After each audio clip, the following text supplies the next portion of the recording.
Snipers, you have to see what's happening with the Bitcoin price today as we are testing the 50-period moving average on the 3-day chart for the first time since we broke out from 10,000 US dollars with Bitcoin's price. You can see the last time we tested this 3-day 50-period moving average, we came down to that $9,800 level before seeing this massive run up to that $60,000 level. I want to talk about what's happening to the Bitcoin price alongside with altcoins, because if we go into the daily chart, notice here with Bitcoin how we're still holding on to this $49,700 level, but everything morphs from the smaller time frames into the higher time frames. And when we look at the 4-hour time frame and we come into a more macro view, notice here how we have this channel starting to close full 4-hour bodies and wicks below this major level of 49,700. And then when we come into this more micro time frame on the hourly chart, notice how we have light volume still. We know the path of least resistance is always going to be sideways to a little bit higher when there's light volume. Is this the bottom for Bitcoin to continue to see new all-time highs, because we've yet to come down to that $46,000 level and retest this low? And we did see a lot of buy volume come in, and we are testing the 3-day 50-period moving average for the first time since we broke out from 10,000 US dollars. This is an extremely critical update. And I also want to talk about what's happening to Ethereum, because I talked about if Bitcoin did see downside below 49,700, we were most likely going to see a lot of volatility here with Ethereum. And that's why we're seeing sideways price action here at the weekly open. But notice how Cardano, brand new all-time highs, reaching a high of $2.40. And we talked about this breakout last week with this Cardano to Bitcoin chart testing this previous high. If we were going to break out from here, we were expecting Cardano to go to the $2 to $3 range, and that's exactly what's happening. And I want to talk about if that's going to continue for altcoins, because we'll look at the total cryptocurrency market cap, which is showing a little bit of a different storyline than what's happening to Bitcoin. And so we have a lot of puzzle pieces to discuss today. You guys are watching the Snipers channel. Remember to smash the like button for the YouTube algorithm. First and foremost, I do want to address this 3-day chart for Bitcoin. We are testing this 50-period moving average, and in the past, this was a bottom before seeing a massive rally. And so notice here, when we first tested this here back in August of 2020, we came down below the $10,000 level, came to 9,700, and we ran up after testing that 50-period moving average on the 3-day chart. And now that we're back at that level, we really want to monitor that $46,700 area. And what I like about this plot line and this storyline is the fact that this 3-day 50-period moving average is actually above the candle low that took us to 46,000. And so now we have a very easy schematic to read here. And notice on the daily chart, we are still holding 49,700. So this could still be a reversal back to the upside to take us towards this previous weekly open at 56,600. And we're just possibly seeing weekend manipulation. And I say that because on the daily and on the 3-day, it looks really good. And the macro timeframes are always more important than the micro. Now, here's where it gets even more interesting. We go into the 4-hour chart, because everything will start from the 1-minute chart and morph into the 5-minute chart and then morph into the 10-minute chart and so on, right? And so we look at the smaller time frames to start to get an idea of what's going to happen in the larger time frames.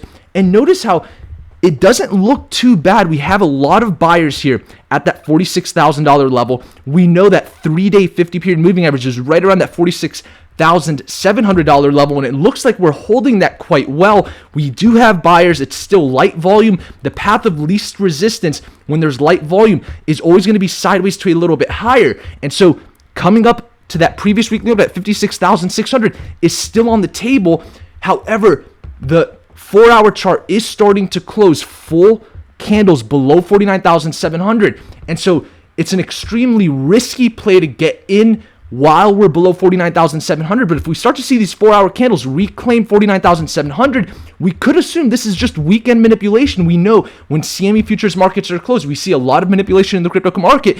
And the S&P 500 ended the week running back up to the previous weekly open. And so for Bitcoin to mimic that, and the fact that we're testing this 50 period on the 3-day chart, which we know was an area where we saw a very beautiful rally, then that tells me as an umpire that we still have a potential bottom here. And really, that $46,700 level, which is the 50 period on the 3-day chart, and that candle is going to close in 3 days, is a critical support. And the best part about it is the candle low here at 46,000 is below that area. And so if we were to assume further downside, first we have to look at 46,700. If we start to see sell pressure, 46,000, we break this previous candle low, that's where we potentially want to bail ship, because that $44,800 level comes into the equation. And then we have to monitor what happens here, because if we see follow through, we could head down to that $41,950 level. But so far, I don't think there's anything to worry about just yet.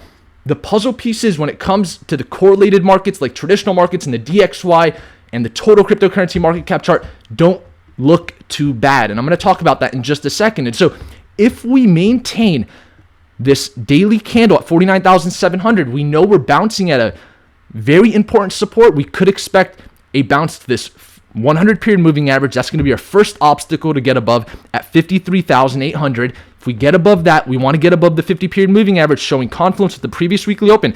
Not a coincidence. We know our numbers here in the Snipers channel.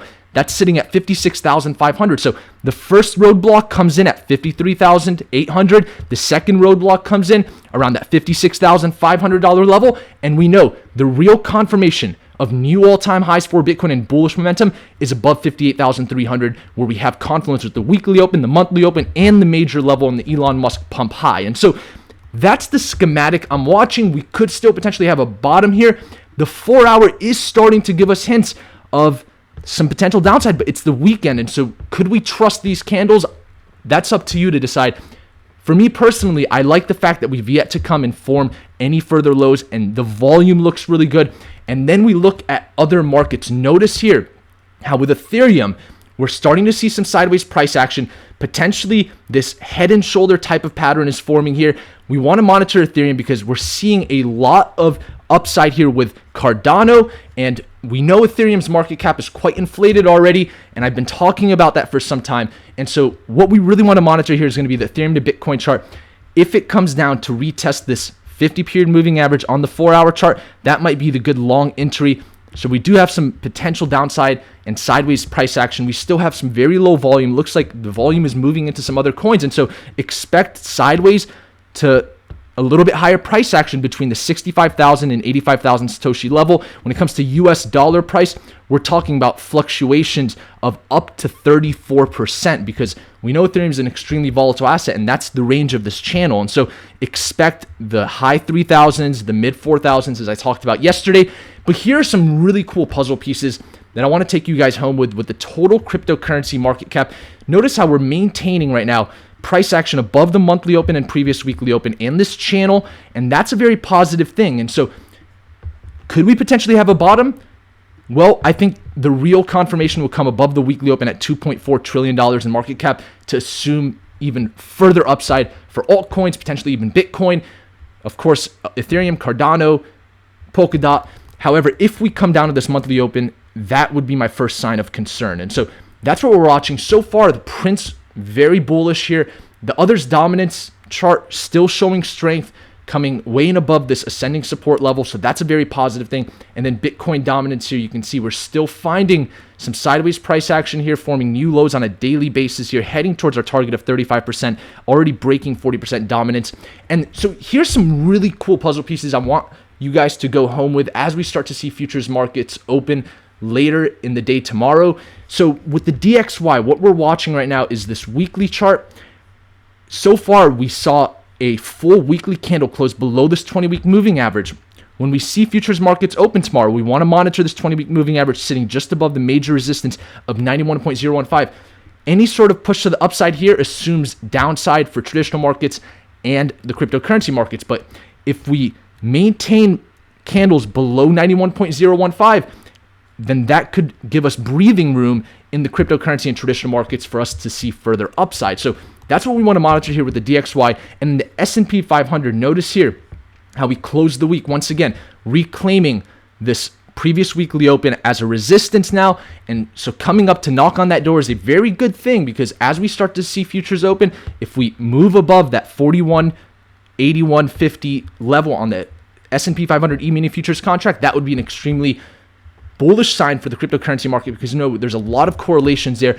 And then we want to watch gold, because I saw PAXG, which is a digital currency that is pegged to the gold price, and you can trade it on the weekends. I saw it like above 1920 today, and the current spot price is 1843. So it seems like a lot of people are buying some gold, maybe because of the tensions that we're seeing in the Middle East.